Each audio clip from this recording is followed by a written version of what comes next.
Bienvenue chers internautes dans votre magazine L'Hebdo du Parquet qui démarre par cette triste nouvelle. Plus d'une vingtaine de personnes ont perdu la vie dans un incendie à Médina Gounass, lieu de recueillement pour les fidèles musulmans. L'origine de ce drame reste toujours inconnue. Cependant, 5 personnes ont été arrêtées par la gendarmerie de la brigade de Kalifouri en poste à Médina Gounass. Ils ont procédé à une descente à l'improviste sur les lieux du sinistre pour entendre certains pèlerins présumés auteurs de l'incendie. Ainsi, 5 d'entre eux ont été conduits au poste de gendarmerie et placés à garde à vue. Selon le quotidien L'Observateur, les suspects arrêtés préparaient du thé dans leur hutte lorsque leur bonbonne de gaz a explosé, provoquant l'horreur. Pour l'heure, le bilan fait état de 29 morts, plus de 80 blessés, 30 motos consumées et plus d'1 milliard de francs CFA perdus. Parlons à présent d'une querelle familiale dans la famille d'Oumar Blondin Diop, cet intellectuel sénégalais qui a perdu la vie dans sa cellule à Gorée le 11 mai 1973. Une querelle familiale transportée devant la justice. Écoutons le récit de Aïssata Mboup. Les parents de feu Oumar Blondin Diop, retrouvés morts dans sa cellule à Gorée, ont transporté leur querelle devant la justice. Son jeune frère, Ousmane Blondin Diop, a été attrait devant le juge des flagrants délits du tribunal de la grande instance de Dakar par son neveu, Adama Dramé. À la barre, le prévenu est revenu sur sa mésentente au quotidien avec ses demi-frères, mais en particulier sur l'affaire qui l'a conduit au tribunal. Selon lui, à la suite d'une dispute avec le fils de sa sœur, tous les autres membres de la famille ont pris fait et cause pour son jeune neveu et a été passé à tabac par ses frères. Accusé d'avoir blessé au couteau son neveu, Ousmane Blondin Diop a nié les faits, même s'il reconnaît s'être défendu avec l'arme précitée et soutient avoir été blessé à cause de la furie de ses frères. Par son avocat, cette histoire n'est rien d'autre qu'une machination, une cabale montée contre son client qui ne réclame que sa part de l'héritage, après le décès de leur maman il y a presque 1 an. La défense annonce qu'Ousmane Blondin va déposer une demande de jugement d'hérédité pour enclencher la procédure. Selon son avocat, il a été mis en quarantaine dans la maison et ne jouit d'aucune considération. Quant à son neveu Adama Dramé, absent à la barre et qui s'est désisté par la suite, les conseils de Ousmane ont révélé qu'il y a eu un certificat de repos de 2 jours, pas d'ordonnance, encore moins de certificat médical. D'après le quotidien, le procureur a requis 3 mois de prison ferme contre Ousmane Blondin Diop, poursuivi pour détention d'armes sans autorisation administrative, violence et voie de fait. Le quotidien Libération révèle que la division des investigations criminelles a mis fin à un réseau de trafic d'êtres humains actif depuis 5 ans au Sénégal. 2 agents de l'aéroport international Léopold Sédar Senghor sont dans ce réseau qui a des ramifications au Maroc et en Espagne. Ils ont été interceptés et interrogés sous le régime de la garde à vue. Écoutons Mamfama Gueye. Il aura fallu le témoignage d'un rescapé pour que la division des investigations criminelles mette fin aux agissements d'un réseau international actif dans le trafic d'êtres humains. 2 de ses membres, ASEC et PN Padam, tous les 2 agents à l'aéroport Léopold Sédar Senghor, ont été interceptés pour interrogatoire sous le régime de la garde à vue dans les locaux de la DIC à la rue Carre Dakar.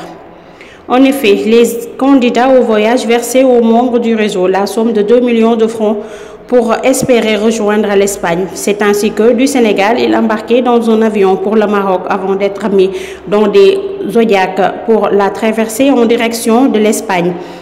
Mais le dernier voyage a été une tragédie. Selon les informations de Libération, le Zodiac transportant 33 candidats au voyage de diverses nationalités a chaviré.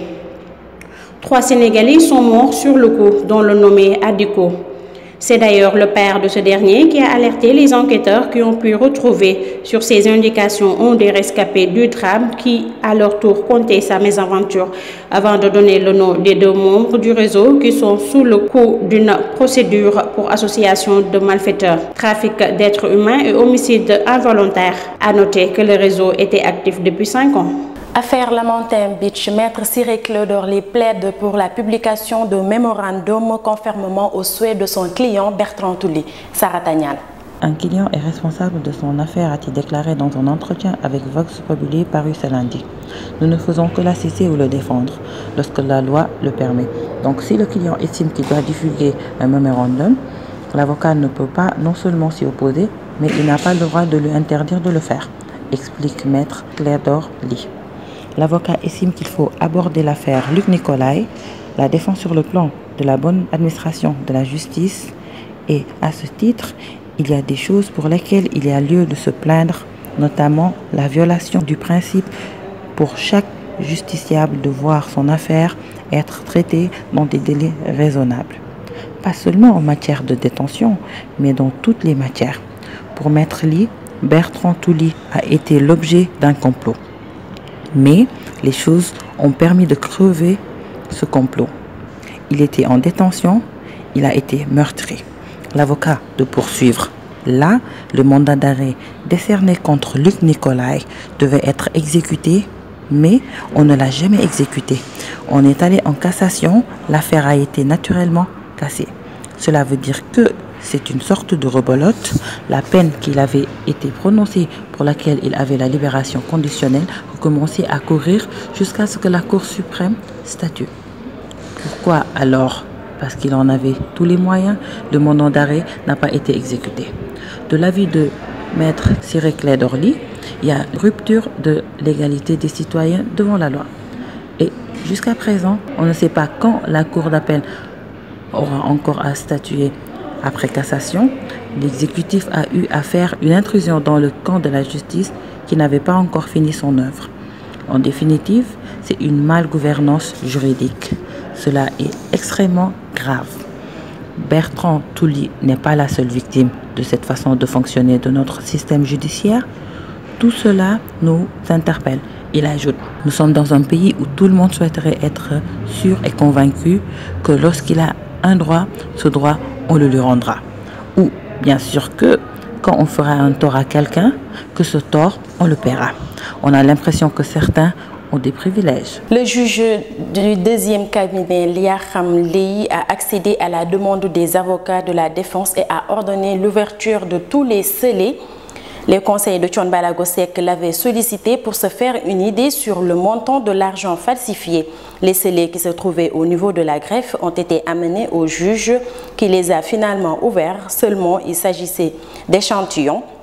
Quelques billets uniquement se trouvaient au niveau de la greffe et sur lesquels des coupures, les chiffres étaient inversés.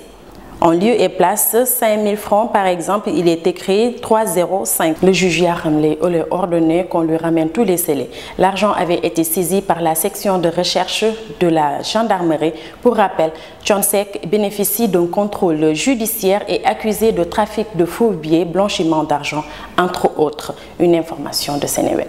Le 18 avril prochain, Modou Fall, alias Boy Djiné, va comparaître à l'audience de la chambre criminelle du tribunal de grandes instances de Dakar.